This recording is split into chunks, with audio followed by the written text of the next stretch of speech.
Steve Clifford's routine is no more consuming than most workaholic basketball coaches, with a few twists. Besides counting turnovers, defensive stops and wins, he's also counting sheep and his blessings. It goes something like this: prep the Orlando Magic for the night's game, work the referees, remind the players during timeouts that they won't win without defense, shout some in-game advice to rookie Mo Bamba, give a brief post-game talk in the locker room, and finally, and just as crucial, go home and catch some ZS. Yes, get more sleep. His career, and certainly his health, depend on that. You know how coaches give minutes restrictions to players coming off injuries? Well, less than a year removed from a serious health scare, Clifford gave himself a strict sleep ration. 7 hours a night, at least. Doctor's orders. Sleep is important as you get older, said Clifford, who's 56. I never understood that. I had to learn the hard way.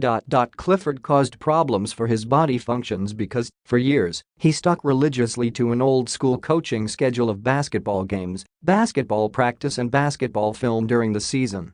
Sleep was secondary.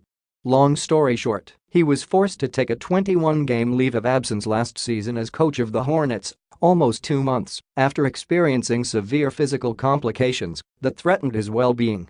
Then, after being fired by the Hornets last summer, Clifford was out of a job, and his health became a topic of conversation for teams with coaching vacancies, even the Magic, who hired Clifford only after checking medical records and getting assurances he'd sleep after the job, though not on the job. Clifford is respected among his peers as a disciple of Jeff and Stan Van Gundy, getting strong reviews for his defensive tactics, and is the only coach to take the Hornets' Michael Jordan version to the playoffs twice. In his first season, the Hornets posted a 22-game improvement and finished with a winning record. He's also been popular in locker rooms because he's not a confrontational coach. He gets his point across by keeping an open line of communication. All players know where they stand with Clifford. In that sense, he treated players with more respect than he treated himself. Clifford actually had 2 leaves of absences in his 5 years in Charlotte. The first came in his first season, when he awakened to a bad feeling. Doctors determined he had blood circulatory issues that could lead to heart problems. So he had 2 stents placed in an artery that led to his heart. They put it in Friday and I coached in Boston on Monday, he said, half proudly. I just remember saying, I worked too hard to get this opportunity. I'm coaching. So the team put restricted time in the office, but I told them I wasn't taking time off. Then last December came another scare. Chronic headaches, which began 2 years earlier, grew more painful and kept hammering him daily. Once, he arrived at work to prepare for that night's game and started shaking. Instead of driving straight home, he walked, not taking any chances behind the wheel. The game would go on without him. He underwent a battery of tests involving neurologists, most of which targeted a possible brain hemorrhage. Our team doctor told me it was the job, the lack of regular sleep, he said. Because in the summers, about 2 to 3 weeks into the off-season I would be fine. He told me I needed time off right away. Then Clifford did something unlike him. He replied, I know. He came to the NBA as a coaching longshot. He started in high school, then worked as an assistant at small colleges, nothing that would seemingly prepare him for the NBA. But then, after a stint at Adelphi College as head coach, he accepted an offer from Jeff Van Gundy, then with the Knicks, to be an advanced scout. A year later, he was on the Knicks bench a few seats from Van Gundy. From there he was almost part of the Van Gundy family, following Jeff in Houston and then joining Stan in Orlando. The payoff was fulfilling a dream. The so-called punishment was being with basketball round the clock. That's the way it was working with Jeff and Tom Thibodeau, another Van Gundy assistant, and Stan, he said. If you walked in at 5:30 in the morning they would be like, are you okay? Why are you so late? I would get used to getting up so early and staying up until very late. What I did at 48, 49 and 50 years old I couldn't do when I got to 55. But Clifford embraced the pace because, deep down, he was insecure like a lot of coaches.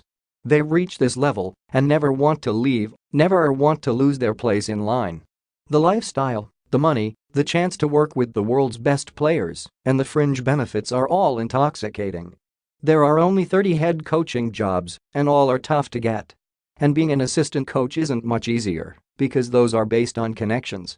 When you realized this might be taken away from you, first thing I thought about is an alternative. What could I do in the NBA if I couldn't coach? From day one when Jeff hired me to be an advanced scout, I loved the NBA, Clifford said. But Clifford had to learn to love his health a lot more, and in hindsight he was surprised where health was in the pecking order. I knew I couldn't live like this anymore, he said. My thought process was primarily on my health. That's how sick I was. My headaches were so bad I knew I had to take care of it. And if there was any doubt, Clifford had to hear it from the man above. You need to get this taken care of, said Hornets owner Michael Jordan. During his time off, Clifford changed the way he went about coaching. He stopped taking the job home with him. He stopped watching as many games on TV after returning from one of his games. He limited his viewing of Magic game film. And he strategized sleeping in the same manner in which he would draw up a play with 20 seconds left in the game. It makes an enormous difference. My doctor said I would be going home, but still coaching the team. That's one of the reasons for the headaches. Now, I may work a little at night, but I watch movies or go out. I'll come in this coach's room and take naps, maybe a quick one. I sleep an hour and a half more at night. I feel great, I feel like I have a lot more energy. Getting 7 hours every night, I find that very relaxing. I've developed other interests. I've gotten more in politics, which I took from stand. I watch that at night. Not doing basketball, to have other things to think about, is more helpful. He began taking sleep enhancers, and when his sleep time reached 7 hours, he was allowed to return to coaching. After losing his job in Charlotte, Clifford had to reassure Jeff Weltman and John Hammond, the top basketball people with the Magic, that his condition was under control. After that, it was a rather easy call for the Magic. And so far, it's a good fit.